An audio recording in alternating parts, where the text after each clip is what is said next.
Okay, question 2 is a trigo proving and solving question.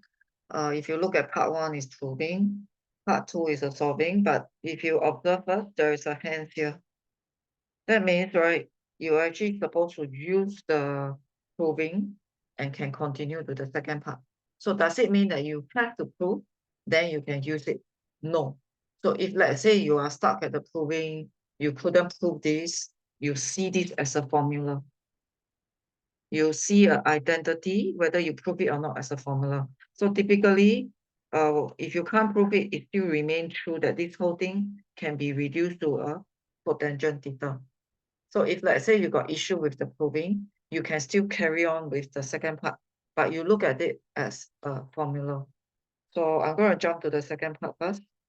So this whole thing is the formula. So you do not have to explain because it's a hand. You just replace the whole formula with the cotangent theta.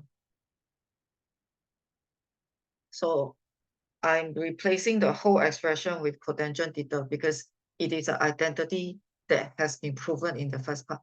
So whether you prove it or not, it still remains as an identity. So I apply the part 1 and then I continue.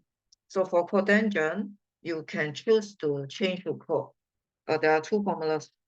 So you can change it to cos over sine.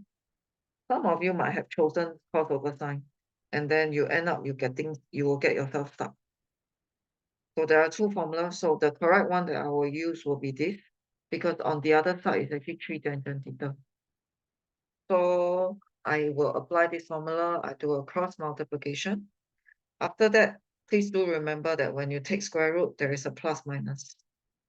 So essentially, you will have gotten two sets of answers, a positive set and a negative set. But in this either set, the basic angle will remain the same because you will ignore negative. So both of them will get the same basic angle. However, the quadrant will be different. So this one will be in the first and third quadrant, and this one will be in the second and the fourth quadrant.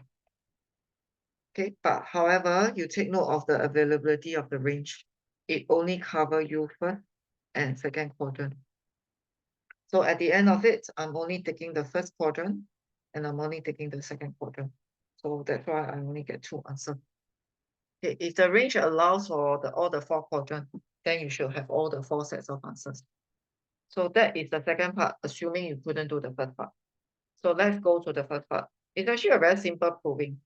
If you look at it, the fraction, you are doing a fraction minus a fraction. So apparently on the left side is a fraction minus a fraction. So the procedure will be, you will try to make same denominator. So that's what I did. I only try to make same denominator.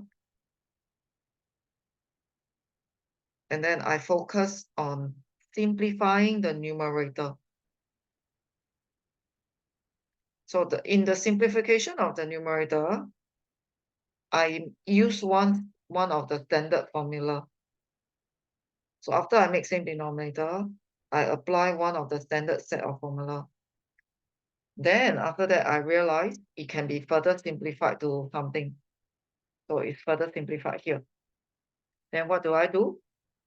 I take out a common factor. So from here to here, I perform the technique of take out common factor.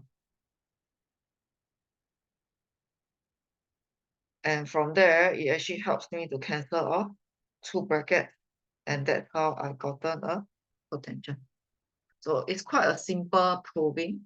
The technique is quite simple, not very difficult, challenging. Okay, so remember, if you can't prove the first part, continue to the second part. It's still feasible. You just lose the marks for the identity. Or you find that time is running out and you know that you might spend a bit more time on the proving. Maybe you want to skip to the second part first, it's fine. Okay, so this whole question is on trigo proving and solving.